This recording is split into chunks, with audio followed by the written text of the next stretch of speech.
Hello and welcome to the Mindset Lounge with Morgan. I'm your host, Morgan Eldred, and this is your space for self-improvement and success. Hi, hello, welcome to episode 3 of our Spring Clean Your Mindset series. Today, we are diving into 6 steps to get the clearest mind possible. Now, in episode 1 of this series, we talked about how to get out of your head and into action. We talked about why it's important not to ruminate on your thoughts, why you need to change your environment, go and have a hot, sweaty workout, and detach yourself from your thoughts. You are not your thoughts, you are your actions. In part 2 of this series, we dove into your morning and nighttime routine, why having a phone-free zone is essential, and why we don't want to make it feel disciplined. We want to make it feel like you're devoted to yourself. And today we've got 6 steps to make your mind as clear as possible so that you can flourish this springtime. As I've said before, I'll say it again, we are in our springtime era. We have our winter months where we're hustling, we're cold, we're sluggish. Sometimes we can be unmotivated, and that's okay. We have to go through all the seasons. We have our summer where we're thriving, we're just living our absolute best lives. And we have our springtime where we're blooming and we are watering the seeds that we have planted in previous seasons. So we're in our springtime, baby, and we are going to have the best time this spring. We really, really are. Okay, step number 1 in making sure that you have the clearest mind possible so that you can live your best life, you can work hard, you can give your all to your training, your work, your family, whatever, is maximizing nature and maximizing the springtime weather. Of course, this might not be springtime when you're listening to this, but I still think maximizing nature is essential for having a clear mind, because what getting out in nature does is it makes you really, really present. You feel really calm and content, and it's really hard to stress about all the things that are going on in your life when you're swimming in the ocean, when you're walking through a park. If you refer back to the last episode where we talk about your morning routine, getting out in nature within this morning routine would be perfect. Getting out in nature in that morning routine, in that phone-free zone, gives you time in solitude. It gives you time to reflect and set your day up, and it really gives you a lot of clarity. So what I would suggest is waking up 15 minutes earlier than you normally do and take that 15 minutes outside. Whether or not you're drinking a coffee in the sun, you're walking your dog, you're going through a walk through the park, or you go and literally just sit on your driveway and soak up some fresh air. I think that getting outside really just makes you feel a little bit less significant, which is a really big thing for me. Making sure that I remember that I'm just a tiny little ant on this big planet in this big solar system. You're able to observe your life a little bit more rather than be so immersed in it, which is important. So you could do this outside time in the morning, like we just talked about. It's going to help you set up your circadian rhythm. Of course, morning sunlight is so, so important for our circadian rhythm. It actually makes you sleep better. But you could also get this outside time watching the sunset.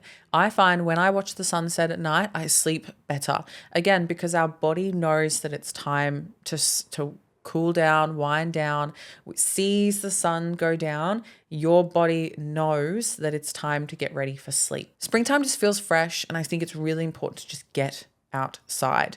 Go to the markets, go for a walk, go out with friends, be present in this springtime. It's beautiful. Step number 2 in having the clearest mind possible is nailing down your routines and your habits. It goes without saying that having routines and habits makes you better in all areas. It helps your mind, it helps your body, it helps your life, it helps your business, it helps you be more organized, be more present. But what I really want to talk about today is why having a routine helps you stay healthy. Healthy habits create physical health, which feeds your mental clarity. The healthier your body, the healthier your brain, the healthier your thoughts, the less foggy your thoughts are. So again, I think going back and refer to episode 2, where we talk about the morning routine and the nighttime routine, you can add in your sunshine and your fresh air and your nature time into your morning or your evening routine. The better your morning and your nighttime routines are, the better you will sleep. And good sleep, it consolidates your memory and it clears out the junk that's in your mind. Your muscles recover better, you grow better, but it's doing so much to your mind. Sleep is absolutely crucial. You're going to have really good nutrition habits as well. Now, guys, again, this isn't about being super disciplined and strict and rigid, but we're going to create some routine with your nutrition because a balanced diet equals fewer mood swings and so much less brain fog. When you eat good, you feel good. And when you eat food that makes you feel good, you feel good. So, of course, eat the fun foods because that makes you feel good, but eat the whole foods because that also makes you feel good. So, number 2, focus on your habits. Habits build your identity up. Every single time you follow through with something that you say you're going to do, you follow through with a habit, you follow through with your morning routine, you follow through with eating well, you are casting a vote to that person, the best version of you. Then you feel more confident, you feel more happy, you have more self-belief. This all leads to clearer thinking. You get out of your head more when you are taking action towards your best self. Step number 3, journaling. Journaling is crucial for having a clear mind. It goes without saying that when you can get the stuff that's in your head, out of your head, it's going to feel a little bit easier to understand. I think writing down with a pen and paper is very, very crucial as well because it slows you down. When you're typing and talking, things can ramble pretty quickly and still feel a little bit frazzled. But as soon as you put pen to paper, you actually have to really think about what you're thinking about. You can be very objective and observant with your thoughts when you start to write them down. And again, just like I spoke about before, being objective and viewing your life rather than not being so immersed in it is really important. And if we go back to episode 1, where we talk about how to get out of your head, one of the most important things is mindfulness and detachment, detaching from your thoughts and not anchoring your whole identity to your thoughts. As I said in part 1 of this 3-part series, we have weird thoughts, and sometimes we just need to get them out. And we need to observe them and we need to realize that they're not true and they're not us. Pairing this with your phone-free zone at the start or the end of your day is really good too because it helps you set up for the day or your sleep. I've got 3 journal prompts for you for this springtime era. All right, guys, quick break to thank today's sponsor, the Jacked Jockey Health and Fitness Recipe eBooks. If you've been struggling to stay on track with your meals or just want some fresh, high-protein ideas that actually taste good, then these ebooks are going to be a game changer for you. They're packed with quick, easy, and affordable recipes that don't really feel like diet food. We're talking pizzas, burgers, sweet treats, all with the macros already worked out for you. They'll be a lifesaver for you on busy days when you want something that's delicious and keeps you hitting your macro goals.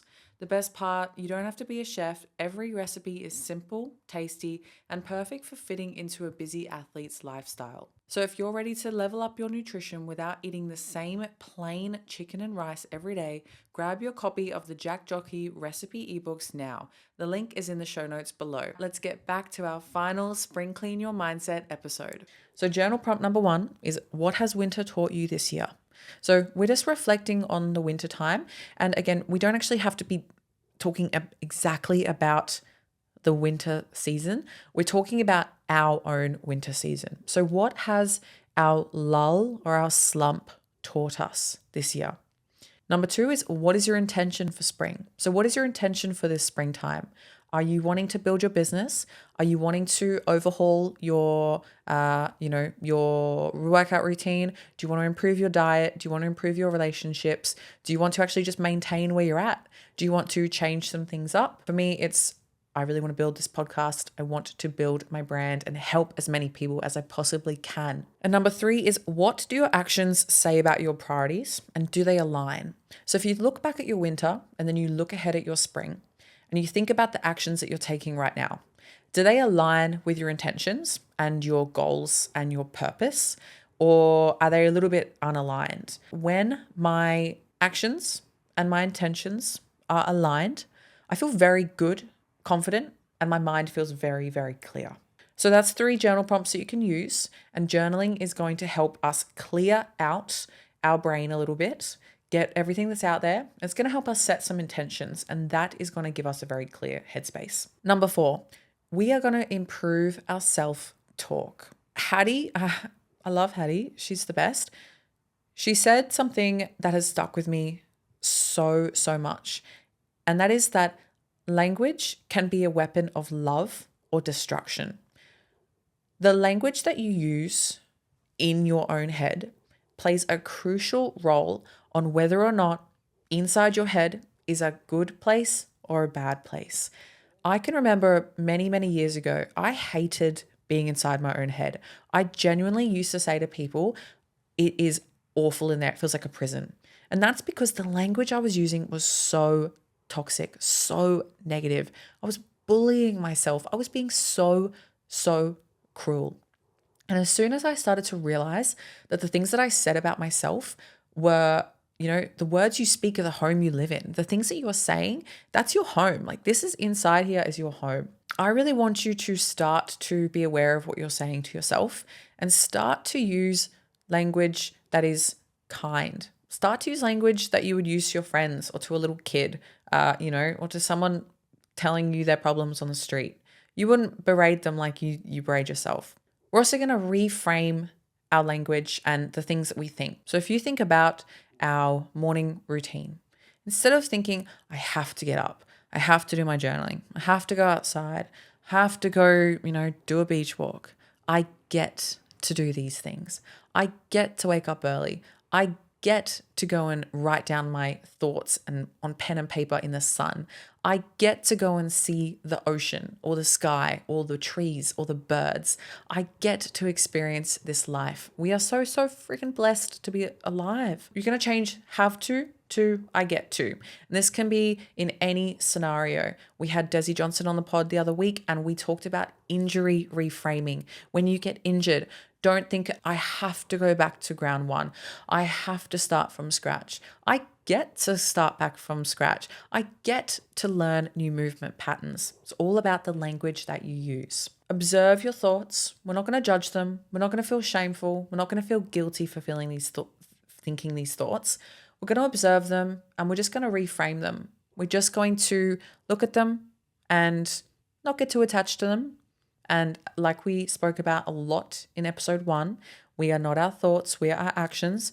We're just going to reframe those thoughts and the language that we use around those thoughts. Step number 5 for having the clearest mind possible is movement. We could talk about movement forever, but we're not going to talk about it in the sense of aesthetics or what it can do for our muscles. We're going to talk about what it can do for our brain and for our clarity. Movement improves blood flow.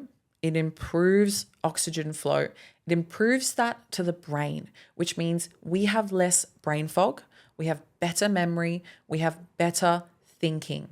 So the more that you move your body and get that blood flowing, the less stagnant your brain is and the more those juices flow. Movement, it releases endorphins, serotonin, dopamine. It reduces your cortisol. All of these things boost your mood.